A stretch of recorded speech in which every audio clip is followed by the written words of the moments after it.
Hello friends, welcome to Richu's kitchen. இன்றைக்கி நம்ம கிச்சனில் ப்ரௌன் இட்லியும் அதுக்கு ஏற்ற மாதிரி டக்குன்னு 2 நிமிஷத்தில் பண்ணக்கூடிய ஒரு சட்னி ரெசிபியும் தான் பார்க்க போகிறோம்.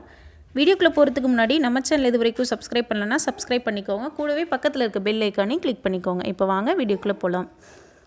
இந்த இட்லிக்கு நான் வந்து 1 கப் அளவு சிவப்பு சோளம் வந்து எடுத்திருக்கேன். அதுக்கு ஈக்குவலாக 1 கப் அளவு இட்லி அரிசி வந்து எடுத்திருக்கேன். நீங்கள் 1 கப் சோளம்னா 1 கப் இட்லி அரிசி வந்து எடுத்துக்கோங்க.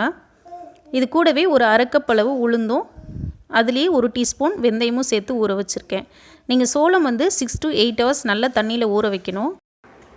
அதே மாதிரி இட்லி அரிசியும் உளுந்தும் நீங்கள் ஒரு 3 hours ஊற வச்சா போதும். நீங்கள் மாவு அரைக்கிறதுக்கு ஒரு 1/2 hour முன்னாடி அவல் வந்து உங்ககிட்ட இருந்ததுன்னா ஒரு 2 to 3 டேபிள் ஸ்பூன் ஊற வச்சு எடுத்துக்கோங்க. இது வந்து கொஞ்சம் திக்கான அவல், அதனால் 1/2 hour ஊற வச்சு எடுத்திருக்கேன். உங்கள்கிட்ட தின்னான அவல் இருந்ததுன்னா ஒரு 10 minutes ஊற வச்சு எடுத்துக்கோங்க. அதே மாதிரி ரெட் அவல் இல்லை அப்படின்னா வெள்ளை அவல் கூட நீங்கள் எடுத்துக்கலாம். நீங்கள் அவல் சேர்த்து பண்ணுறப்போ இட்லி நல்லா சாஃப்டாகவும் வரும், சேம் டைம் நல்லா ப்ளஃபியாகவும் வரும். நீங்கள் நார்மலாக இட்லிக்கு மாவு அரைக்கிற மாதிரி உளுந்து ஃபஸ்ட்டு ஆட்டிட்டு அதுக்கப்புறம் சோளம், அரிசி, அவல் எல்லாத்தையும் ஒன்றா சேர்த்து அரைச்சிட்டு கொஞ்சமாக உப்பு சேர்த்து கரைச்சிட்டு ஒரு 5 hours நல்ல மாவு வந்து புளிக்க விட்டுருங்க. பார்த்திங்கன்னா நல்லா புளிச்சு வந்திருக்கு. இப்போ நல்லா மிக்ஸ் பண்ணி விட்டுட்டு நம்ம நார்மலாக இட்லி ஊற்றுற மாதிரி ஊற்றிட வேண்டியதான். நீங்கள் சிவப்பு சோளம் எடுக்கிறதுக்கு பதிலாக வெள்ளை சோளமும் எடுத்துக்கலாம். அதுவும் இதே மெத்தட் தான். நீங்கள் தோசைக்கு ஆட்டணுன்னா எல்லாத்தையும் ஒன்றா போட்டு அரைச்சி எடுத்துடலாம். பட் இட்லிக்குங்கிறப்போ இந்த மாதிரி உளுந்தையும் அரிசியையும் வந்து தனித்தனியாக தான் நம்ம அரைச்சி எடுக்கணும். இப்போ இட்லி ஊற்றி வச்சதுக்கப்புறமா இதுக்கு சட்னி ரெடி பண்ணிடலாம். ஒரு மிக்சரில் ஒரு 2 பெரிய வெங்காயத்தை ரஃபாக கட் பண்ணிவிட்டு ஆட் பண்ணியிருக்கேன். இது கூடவே ஒரு 3 மீடியம் சைஸ் தக்காளியை இது போல் ரஃபாக கட் பண்ணிவிட்டு ஆட் பண்ணிக்கலாம். ஆட் பண்ணிவிட்டு உங்களோட காரத்துக்கு ஏற்ற மாதிரி வீட்டில் அரைச்ச குழம்பு மிளகாத்தூள் வந்து நான் சேர்த்துக்கிறேன். நான் வந்து 1 டேபிள் ஸ்பூன் அளவு சேர்த்துக்கிறேன். அதுக்கப்புறமா ஒரு அரை டீஸ்பூன் அளவுக்கு ஜீரகம். இந்த ஜீரகம் வந்து சேர்க்குறப்போ உங்களுக்கு சட்னி வந்து நல்ல ஃப்ளேவராக இருக்கும்.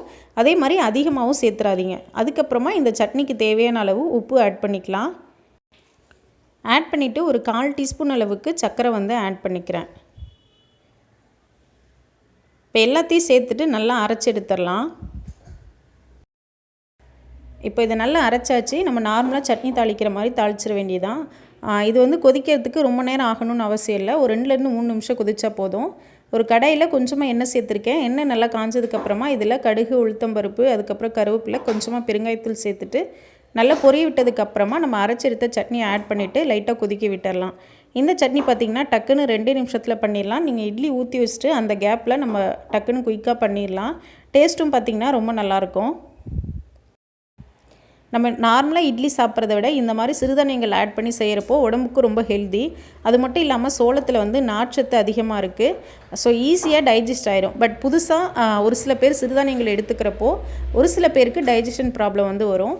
அதனால் நல்ல சோளத்தை வந்து ஒரு 6 to 8 hours நல்லா ஊற விட்டணும். சோளம் மட்டும் கிடையாது, நார்மலாக சிறுதானியங்களை நம்ம குக் பண்ணி சாப்பிட்றப்போ நல்லா ஊற வச்சுட்டு குக் பண்ணி எடுத்துட்டோம் அப்படின்னா உங்களுக்கு வந்து டைஜஷன் ப்ராப்ளம் எதுவும் ஆகாது.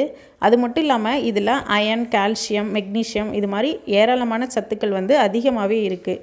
ஸோ இந்த மாதிரி நம்ம செஞ்சு சாப்பிட்றப்போ உடம்புக்கு ரொம்ப ரொம்ப ஹெல்தி.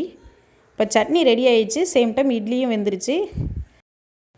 இந்த மாதிரி ஒரு கத்தி இட்லியில் விட்டு பார்த்திங்கன்னா உங்களுக்கு ஒட்டாமல் வரும். ஸோ இந்த ஸ்டேஜ் வந்து உங்களுக்கு கரெக்டாக இட்லி வெந்திருக்குன்னு அர்த்தம். அதே மாதிரி குழந்தைங்களுக்கு நீங்கள் நார்மலாக இட்லி செஞ்சு கொடுக்கறத விட இந்த மாதிரி கொடுத்திங்கன்னா ரொம்பவே ஹெல்தி. இப்போ இட்லி வந்து நல்லா வெந்துருச்சு. பார்த்திங்கனாலே தெரியும் உங்களுக்கு துணியில் ஒட்டாமல் நல்லா சாஃப்டாக அதே மாதிரி நல்லா உப்பி வந்திருக்கு.